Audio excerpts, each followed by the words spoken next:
Bismillahirrahmanirrahim. Alhamdulillahi rabbil alamin wassalatu wassalamu ala rasuli rabbil alamin nabiyyina Muhammad ibn Abdullah wa ala alihi wa sahbihi wa man walah. Amma ba'd. Muslimin dan muslimat, para penonton sekalian, Assalamualaikum warahmatullahi wabarakatuh. Alhamdulillah, syukur kita kepada Allah Azza wa Jalla kerana pada tengah hari ini ana dapat bersama dengan ahli Majlis Ilmu Surau Al-Mukhlisin Petronas KLCC. Terima kasih kepada semua pihak, para pegawai Surau Al-Mukhlisin dan warga Petronas dan juga semua muslimin dan muslimat yang bersama dalam majlis ilmu kita pada hari ini. Alhamdulillah, para jemaah sekalian, tajuk yang kita akan bincangkan ini salah satu daripada keindahan Ramadan. Kalau kita nak bercakap Ramadan dalam keseluruhan tajuk memang besar. Ramadan bulan maghfirah, keampunan. Ramadan bulan rahmah, kasih sayang. Ramadan bulan taqwa, semua orang boleh ambil. Semua sudut boleh dihuraikan dan boleh dibincangkan. Namun cukuplah kita ambil satu tajuk saja pada siri ini, Ramadan bulan maghfirah. Ramadan bulan pengampunan Allah, ataupun dipanggil Syahrul Istighfar, bulan kita banyak minta ampun kepada Allah Azza wa Jalla. Dalam sebuah hadis yang disabdakan oleh Nabi sallallahu alaihi wasallam, Nabi kita bersabda, Nabi mengatakan, raghima anfu 'abdin dakhala alaihi Ramadan fansalakha falam yughfar lah. Sangat malang orang yang berkesempatan hidup di bulan Ramadan, 10 hari pertama masih tak jalan, 10 yang kedua, kita sekarang ni berada di 10 tengah. Maknanya hari 11 yang ke-12 ni, 10 yang kedua, satu lagi peluang yang terakhir 10-21 ke akhir Ramadan. Orang ni 30 hari, 29 hari Ramadan berlalu, fansarakha falam yughfar lah. Berakhirnya Ramadan, dia tidak mendapat keampunan Allah Azza wa Jalla. Maka Nabi kata, raghima anfu 'abdin. Malu besar orang ni, rugi besar seorang hamba ini yang tidak mendapat keampunan Allah Azza wa Jalla. Hadis ini dikeluarkan oleh Imam Ibn Khuzaimah, Al-Baihaqi dan lain-lain para ulama. Maka para penonton muslimin dan muslimat sekalian, perbincangan kita di sini tentang Ramadan, bulan keampunan Allah Azza wa Jalla. Kita ingat, semua bulan itu keampunan Allah Ta'ala terbuka. Dalam hadis Nabi SAW bersabda, Allah Subhanahu Wa Ta'ala buka pintu taubat pada malamnya untuk orang yang berdosa pada siangnya. Dibuka siangnya untuk orang berdosa pada malam. Tetapi bila mari Ramadan, dia panggil satu jauh khas, suasana yang Allah SWT nak hamba-hamba dia berkejar, berlari kepada Allah Azza wa Jalla dengan matlamat yang besar. Dalam ayat Al-Baqarah 183, Allah berfirman, la'allakum tattaqun, supaya kamu menjadi orang yang bertakwa.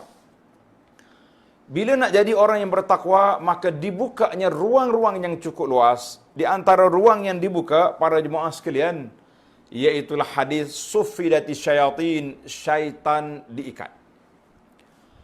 Kalau musim lain, syaitan ada berkeliaran. Tapi bila mari Ramadan, suffidati syayatin, mana syaitan itu diikat, dibelenggu, dirantai, dan berbagai-bagai riwayat hadis menunjukkan bahawa Allah Ta'ala sempitkan pintu maksiat, sempitkan pintu godaan, dan juga diperluaskan futihat abwabul jannah, dibukanya pintu-pintu syurga.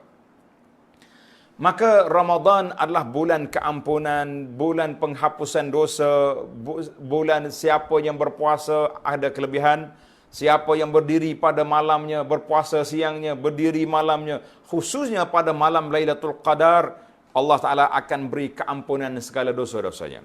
Dalam hadis yang sahih dikeluarkan oleh Imam Bukhari dan Muslim, daripada Abi Hurairah radhiyallahu anhu, sabda Nabi sallallahu alaihi wasallam, "Man shama ramadhana imanan wa ihtisaban." Satu, siapa berpuasa dalam keadaan dia mengharapkan pahala dan keimanan dia kepada Allah Azza wa Jalla yang jitu, bukan kerana manusia. Wa man qama ramadhana, siapa dia berdiri pada malam Lailatul man qama ramadhana, berdiri pada malamnya dengan tahajudnya, dengan tarawihnya, dengan baca Qurannya. Dan satu lagi hadis, man qama lailatal qadri, siapa yang beribadat berdiri pada malam Lailatul Qadar. Tiga kategori, siang berpuasa, malam berdiri qiyam, khususnya ditambah lagi dengan khas Lailatul Qadar dengan gandaan 83 tahun lebih, kan, khairum min alfi syahrin, lebih baik daripada 1000 bulan. Nabi sallallahu alaihi wasallam beritahu, ghufira lahu ma taqaddama min zambi, Allah Taala akan hapuskan dosa-dosa dia yang lepas. Masya-Allah, tabarakallah. Maka Ramadan peluang yang besar. Maka di sini para jemaah sekalian, kita kena tengok manusia terbagi kepada beberapa bahagian. Kumpulan yang pertama, orang yang beristiqamah di luar Ramadan dan di dalam Ramadan, maka inilah manusia yang tinggi darjatnya di sisi Allah Azza wa Jalla. Yang kedua, Allah SWT beri kepada hamba-hamba dia ni satu sifat, bi'annahu al-ghafur ar-rahim. Sifat Allah Ta'ala pemaaf, penerima taubat, kasihan belas kepada hamba-hambanya. Maka pada saat itu ada di antara hamba Allah Azza wa Jalla yang berdosa. Ada di antara hamba Allah Ta'ala yang berdosa, maka pintu keampunan Allah Ta'ala sangat luas. Allah Ta'ala buka seluah-luahnya pintu, la'allakum tattaqun, aku nak kamu jadi manusia yang bertakwa, khususnya di bulan Ramadan. Digilapnya iman pada bulan Ramadan, kemudian iman itu, ketakwaannya itu akan terserlah sehingga setahun, 11 bulan selepas daripada itu, itulah dipanggil keadaan manusia. Mana ada orang istiqamah, ada orang yang dalam bahasa kan dipanggil on off. Sekali kita nampak di masjid, ada kalanya di tempat lain yang tidak sepatutnya dia berada di situ sebagai seorang Muslim. Maka pintu taubat dibuka. Pintu taubat dibuka. Lebih-lebih lagi bila mari Ramadan, bulan maghfirah, keampunan itu sangat luas. Kerana itulah setengah orang kata, siapa yang tak baik lagi di bulan Ramadan, bila lagi dia nak jadi baik? Siapa yang tak boleh jadi orang yang baik setelah dia sampai di Mekah mengerjakan haji, bila lagi nak jadi baik? Maka kita mengatakan ini fursah thamina, fursah ataupun peluang yang sangat besar.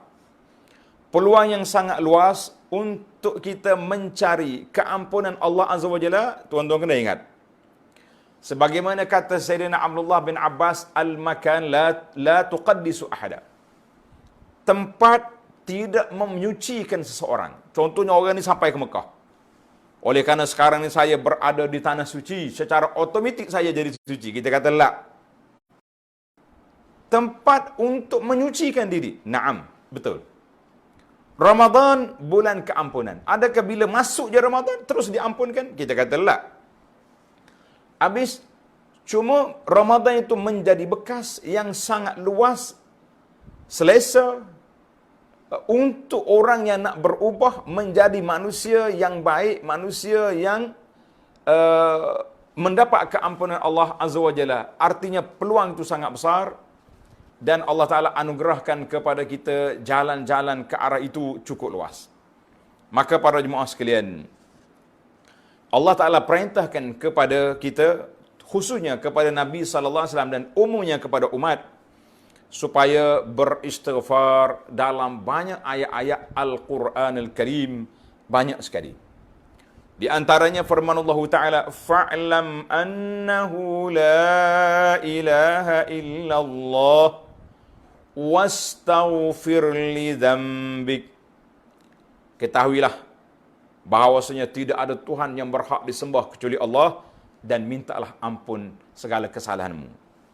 Ayat ini dalam surah Muhammad sallallahu alaihi wasallam. Dalam hadis yang sahih daripada Al-Mughirah bin Syu'bah, Nabi SAW berdiri pada malam hatta tarima qadama, sampai bengkak kaki dia. Atau betih dia bengkak. Sebab terlalu lama berdiri, darah turun ke bawah. Fayuqalu lahu, orang tanya Nabi SAW, ada sahabat tanya, ada isteri tanya, "Ya Rasulullah, kenapa Rasulullah buat sampai begini? Sedangkan Rasulullah ghufira lak ma taqaddama min dzambika wa ma ta'akhkhar." Allah Ta'ala dah ampun dosa-dosa yang lepas, yang kemudian tak ada dosa Nabi. Disebut dalam bahasa akidah al-ma'sum, Nabi yang tak berdosa. Kenapa buat?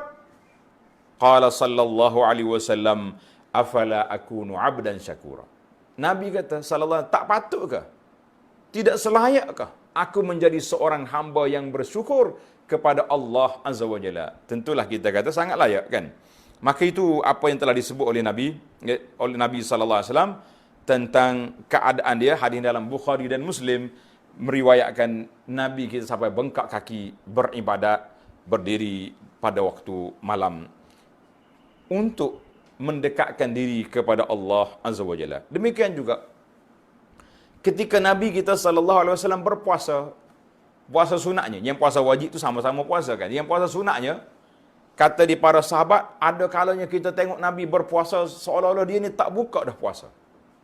Dan ada kalanya dia tukar, buka sekali sehari dia puasa, sehari tak puasa. Contohnya, artinya ada cara Nabi kita sallallahu alaihi wasallam buat, ada kalanya dia teruskan. Itu ada adab yang telah diajar oleh Nabi sallallahu alaihi wasallam untuk meraih takwa. Maka para jemaah sekalian, bila kita kata istighfar bulan maghfirah, bilakah kita kena istighfar?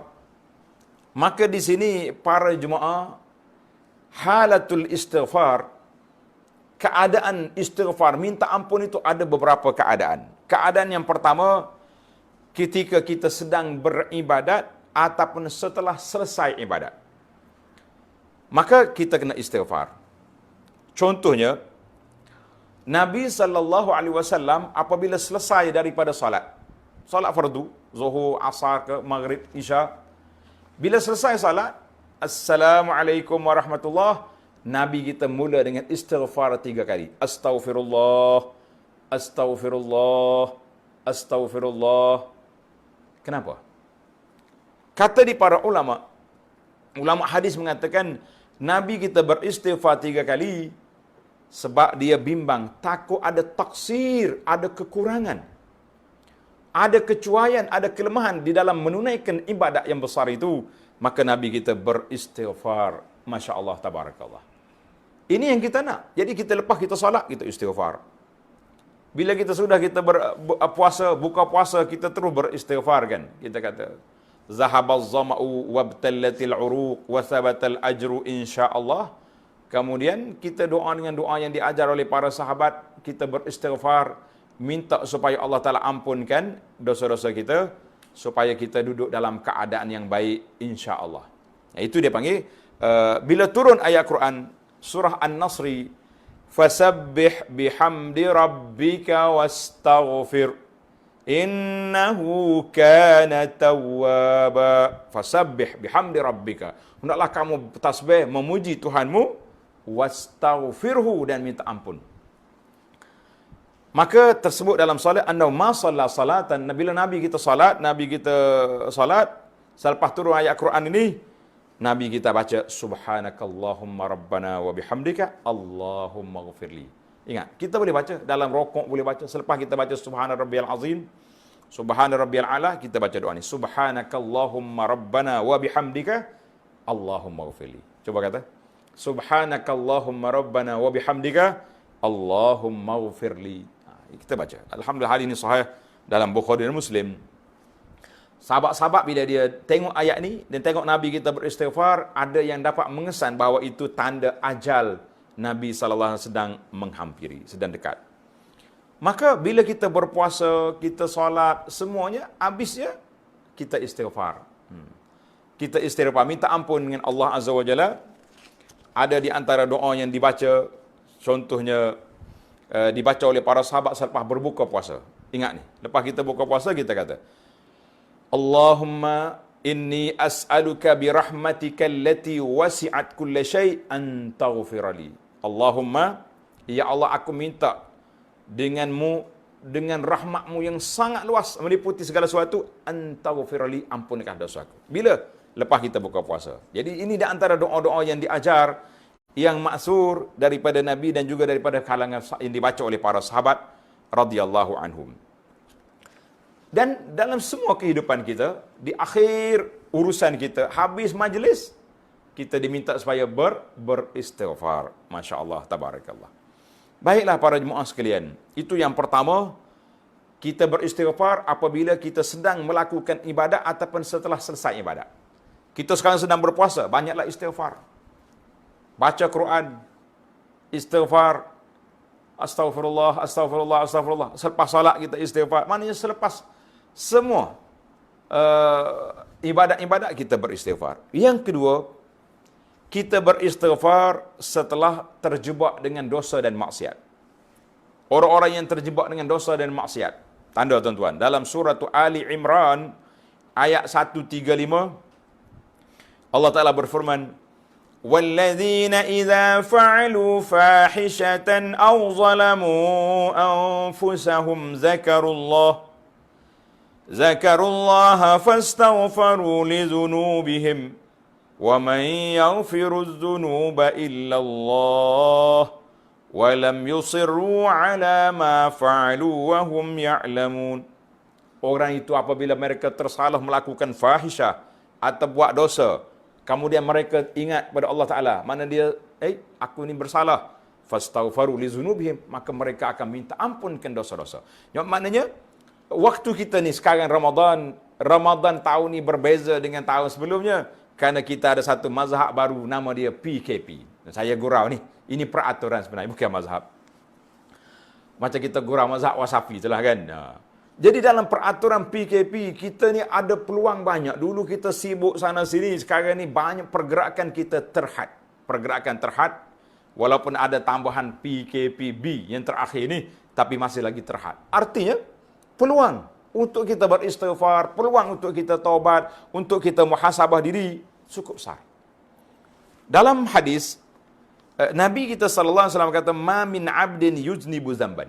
Mana-mana orang yang berdosa, kemudian dia ambil wuduk dengan sempurna, kemudian dia solat 2 rakaat yang kita namakan solat taubat, solat sunat taubat, summa yastaghfirullah. Kemudian dia beristighfar, ya Rabbi, aku telah terjebak dengan dosa maksiat kepadamu ya Allah. Apa jadi? Maka illa ghafarallahu lahu, nasya Allah Ta'ala akan ampunkan dosa-dosa dia. Masya Allah, tabarakallah. Jadi Allah Ta'ala akan ampunkan dosa-dosa kita. Maka inilah peluang yang kita rasa nak sangat-sangat, supaya kita sentiasa dapat mengambil peluang yang besar ini untuk beristighfar, minta ampun banyak-banyak. Syahrul Maghfirah, bulan keampunan. Tapi kalau kita tak minta ampun, tak jadi. Saya umpama bumi Mekah, Madinah, Tanah Haram, bulan Ramadan, bulan keampunan. Tapi dia bukan automatik. Maknanya masuk je bulan, ampun. Lah, masuk bulan, peluang. Fursah. Baik. Yang ketiga, halatul ghaflah. Saat kita lalai, lara, tapi kita tak buat maksiat, cuma kita, iyalah, banyak benda-benda lain yang duk buat, benda-benda yang orang panggil meleka kan. Nabi SAW beritahu, dia kata apa? Innahu la yughanu ala qalbi. Pernah berlaku gangguan dalam hati aku. Gangguan ni maknanya Nabi kita rasa tak selesa sikit. Bukan buat maksiat. Nabi tak ada maksiat. Wa inni la astaghfirullah fil yaumi mi'ata marrah. Nabi kata, aku minta ampun dengan Allah Ta'ala setiap hari 100 kali. Allahu Akbar. Nabi yang tak berdosa, dia minta ampun 100 kali. Kita yang berdosa berapa kali sehari? Berapa kali dah kita minta ampun? Di antara, tuan-tuan tanda, ataupun ambil rakaman ini, kata di Ibnu Umar radhiyallahu anhuma, aku dengar, aku hitung, Nabi SAW duduk dalam satu majlis. Mana satu majlis ni? Aku hitung 100 kali dia ulang perkataan Rabbighfirli wa tub alayya. Kata tuan-tuan, Rabbighfirli wa tub alayya, innaka antat tawwab. Rabbighfirli, saya nak suruh ingat ni. Kalau boleh hari ni kita ijazah terus. Cara Nabi kita beristighfar ni, Rabbighfirli wa tub alayya. Innaka antat tawwabul ghafur. Ya Allah, maaflah kesalahanku. Terimalah taubatku, kerana engkaulah penerima taubat lagi maha pengampun. Masya Allah, tabarakallah. Hadis ini dikeluarkan oleh Imam Ahmad, Abu Daud dan lain-lain. Itu dalam satu majlis. Nabi kita sallallahu alaihi wasallam, dia rasa tak selesa bila dia tak dapat berterusan beristighfar ataupun menyebut nama Allah Azza wa Jalla. Dia kata la yughan alak, mana ada sedikit gangguan atas hati aku ni. Bukan buat maksiat. Yang kita tadi ayat yang pertama tadi kan. Maka bila kita beristighfar nak dapat ampunan Allah Taala, kita kena betul-betul tawajuh, mulut kita kata astaghfirullah, dengan hati sekali menyesali perbuatan-perbuatan yang lepas. Kalau tidak, tak jadi. Kata di para ulama salaf, man lam yakun samaratu istighfarihi, orang yang beristighfar tapi tidak ada kesan untuk taubat dia, menjadikan taubat itu nasuha, kata ya dengan mulut astaghfirullah, astaghfirullah, fahuwa kadzibun fi istighfar, orang tu bohong dalam istighfar dia. Ni ada setengah orang ni, saya tak tahulah cerita ni, cerita orang buat cerita ataupun cerita betul. Dia kata orang Arab ni bila dia sebelahnya pegang tangan tasbih, sebelah lagi dia pegang benda-benda yang tak baik. Tapi tasbih bergerak. Astaghfirullah, astaghfirullah. Maka kita ini pun kadang-kadang mulut bergerak astaghfirullah tapi tak taubat. Saya taubat ni Ustaz. Taubat apa? Lepas astagfirullah mengumpat orang. Apa taubatnya?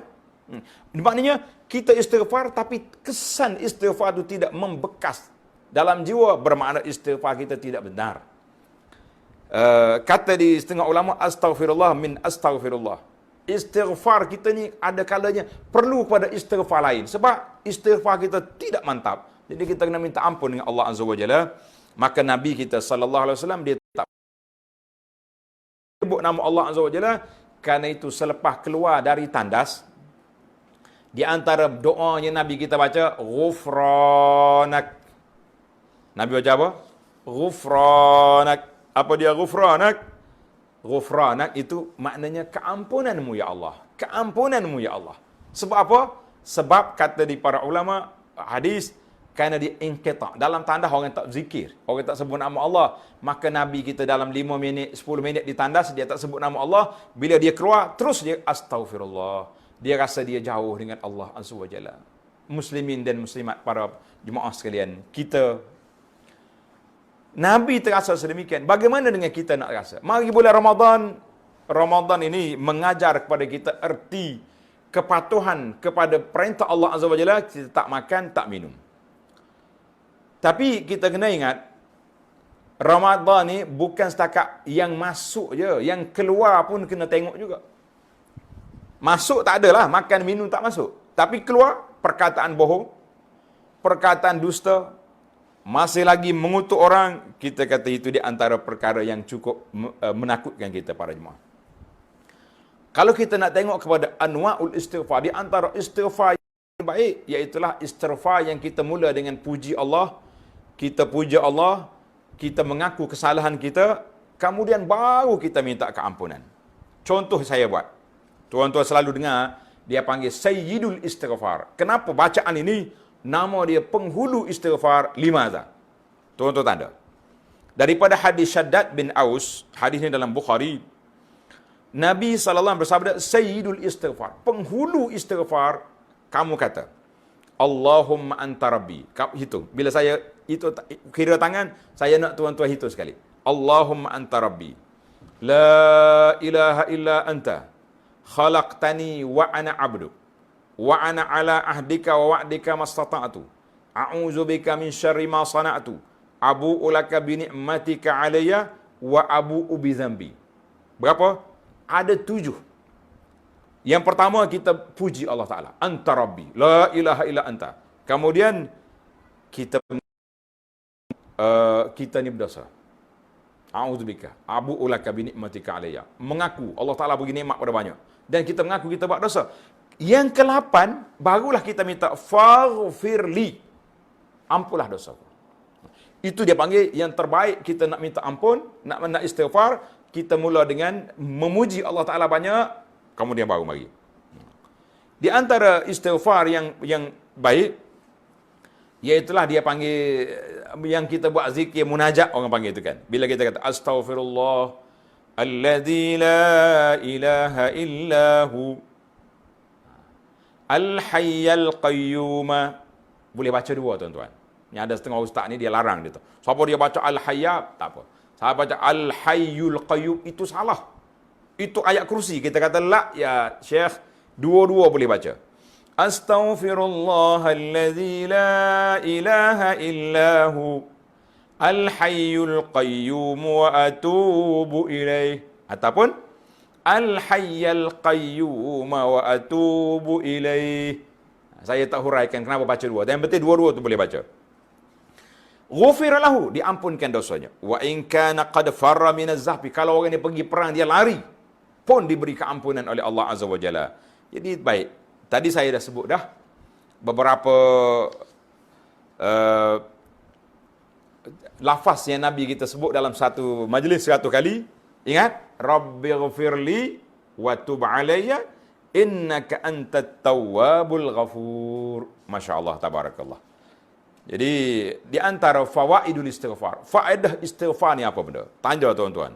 Biar kita, walaupun tazkirah kita ni tazkirah ringkas, tapi orang panggil biar ada bekasnya. Sebagaimana kata di ulama tadi, kalau istighfar dia tak memberi bekas, mana istighfar dia tidak memberi faedah yang besar kepada dia. Baik, sekarang ini saya pergi kepada fawaidul istighfar, faedah istighfar.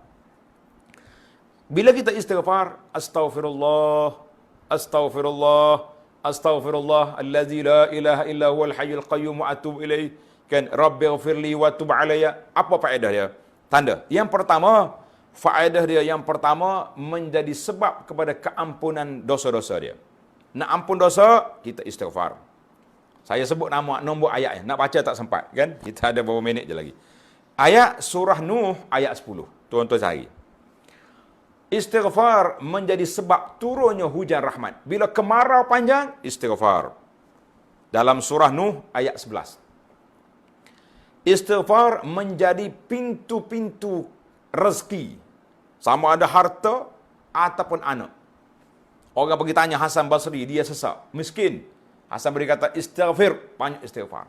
Mari orang lain pula, ya Syekh, kami ni tak ada anak, istighfar. Dia kata, mu tak ada benda lain ke? Semuanya istighfar. Dia kata, mu tengok dalam surah Nuh, tadi kita mula dengan ayat 10, ayat 11, ayat 12, dan ayat 12, semuanya tentang istighfar. Maka Allah Ta'ala janjikan, yumdirkum bi amwalin wa banin. Allah Ta'ala akan beri pada kamu harta dan anak-anak. Faedah yang keempat, istighfar, dukhulul jannat. Faedahnya masuk surga. Dalam Nuh, surah Nuh ayat 12. Allahu Akbar. Jadi nikmat dunia ini, tuan-tuan kena ingat, bukan saja banyak harta, tapi kita nak harta yang diberkati oleh Allah Azza wa Jalla. Macam mana kita nak kesan? Kita nak scan, nak tahu harta kita diberkati oleh Allah tidak? Bila kita dapat harta, kita rasa tenangnya hidup. Harta itu dia dapat melalui saluran yang halal dan diinfak, diguna mengikut saluran yang disyariatkan oleh Allah. Itu dia panggil harta yang berkah. Ada harta banyak melalui lorong-lorong yang tidak halal, maka itu bukan diberkah, itu bala ke atas kepala. Kan dalam kitab kata halaluha hisab wa haramuha azab. Yang halalnya akan dikira, yang haramnya akan diazab, wal iyazubillah. Kita kena ingat. Yang kelima, menambahkan kekuatan. Dalam ayat surah Hud ayat 52, wa yazirkum quwwatan ila, Allah Taala beri pada kamu kekuatan. Jadi ada orang kata kalau nak kuat tak payah pergi ke gym. Istighfar jadi naik body. Lah, itu cerita dunia. Mana dia kata di antara kekuatan, kuwatun nafsi, kekuatan jiwa, kekuatan iman, duduk dengan istighfar. Masya Allah, tabarakallah. Jadi bila kita istighfar, naik. Kalau kita cah bateri, naik dia punya iman. Lemah, turun balik. Itu dia panggil kekuatan jiwa. Duduk di mana? Duduk di istighfar. Ada seorang tokoh ulama ni, lepas solat subuh dia istighfar, baca zikir pagi sampai naik matahari. Anak murid dia penuh belakang, dia tak perasan. Dia duduk zikir-zikir. Lepas dia zikir, orang tanya, Syekh, dia kata, bila lagi kamu tunggu aku? Dia kata, tadi lepas subuh. Dia kata, sekarang ni aku sedang menggilapkan iman. Kalau aku tak istighfar banyak, aku mengajar hari ini tidak begitu tajam pemikirannya. Masya Allah, tabarakallah. Yang keenam, dengan istighfar, al-mata'ul hasan. Orang yang dapat kehidupan yang baik. Surah Hud ayat 3. Allahu Akbar. Yang ketujuh, daf'ul bala'. Allah Ta'ala akan hilangkan bala. Wa ma kana Allahu mu'azzibahum wa hum yastaghfirun. Allah kata Allah Ta'ala tidak azab kamu ni sedang mereka beristighfar. Ada dua sebab tidak azab. Yang pertama sekali, wa anta fihim. Ketika Nabi bersama dengan sahabat, Allah Ta'ala tak azab. Nabi dah wafat. Wa ma kana Allahu mu'azzib wa hum yastaghfirun. Mekanisme yang kedua, Allah Ta'ala tidak azabkan hamba dia dalam keadaan mereka Jadi kita sentiasa istighfar. Hari ini kita takut ke COVID-19, takut ke corona, maka kita kena banyak istighfar. Astaghfirullah, astaghfirullah. Dekat dengan waktu nak buka puasa, kita doa banyak-banyak, kita istighfar, kemudian kita doa pada Allah SWT supaya Allah Ta'ala kabulkan puasa kita, Allah Ta'ala ampunkan dosa kita, dan jangan lupa Allah Ta'ala hilangkan penyakit corona ini daripada negara kita, daripada seluruh dunia, dan sebut, Ya Rabbi, masjid. Ya Allah, aku nak pergi masjid. Jadi itu tujuan kita. Ada orang marah bila saya sebut kita nak pergi ke masjid. Dia kata, Ustaz ni nak mati. Kita kata, bukan sekarang. Bila kerajaan dah beri kebenaran untuk kita ke masjid, kita pergi ke sana. InsyaAllah dengan SOP yang yang digaris pandukan oleh majlis agama masing-masing. InsyaAllah. Jadi yang ke-8, istighfar. Sebab turunnya rahmat Allah Azza wa Jalla. Walaula tastaghfiruna Allah la'allakum turhamun. Dalam surah An-Namli. Yang ke-9, istighfar menjadi kafaratul majlis, penghapus kesalahan dalam majlis, sebagaimana hadis kafarah yang kita baca di akhir majlis, subhanakallahumma wa hamdika asyhadu an la ilaha illa anta astaghfiruka wa atubu ilaik. Baik, yang ke-10 yang terakhir, para jemaah sekalian, yuzilul ham wal gham. Dengan istighfar Allah Taala akan hilangkan segala duka cita, hilangkan segala kesusahan kita dengan izin Allah Azza wa Jalla. Maka kita mengatakan dalam hadis Nabi kata, man aktsara minal istighfar, siapa dia banyak istighfar, ja'alallahu lahu min kulli hammin faraja. Setiap benda yang susah Allah Taala buka kelapan. Wa min kulli dhiqin makhraja, setiap yang sempit Allah Taala akan buka lorong-lorongnya. Wa razaqahu min haitsu la yahtasib, Allah Taala akan beri kepada dia rezeki tanpa disangka dari mana yang Allah Taala buka pintu rezeki yang luas itu. Jadi para jemaah sekalian, muslimin dan muslimat, tilka asyaratun kamilah, itulah 10 perkara fawaidul istighfar yang kita kena ambil, kita kena raih, kita kena laksanakan di dalam bulan keampunan Ramadan, Syahrul Maghfirah. Mudah-mudahan Allah Ta'ala akan berikan kepada kita la'allakum tattaqun, dapat menjadi orang yang bertakwa, mendapat keampunan Allah Ta'ala, dan kita dapat merealisasikan 10 kelebihan fawaidul istighfar yang telah saya sebut tadi. Alhamdulillah, muslimin dan muslimat para jemaah sekalian, itulah tazkirah ringkas kita. Terima kasih kepada sahabat-sahabat dan pegawai-pegawai di Surau Al-Mukhlisin, Petronas KLCC, di atas peluang yang diberi untuk saya bersama dalam majlis ilmu secara online pada musim yang ada ini. Mudah-mudahan Allah Ta'ala akan pertemukan kita di Surau Al-Mukhlisin secara tidak lagi online, secara terus dalam masa yang terdekat, insya-Allah. Sekian. Assalamualaikum warahmatullahi wabarakatuh. Subhanakallahumma hamdika astaghfiruka wa asyhadu an la ilaha illa anta astaghfiruka wa atubu ilaik.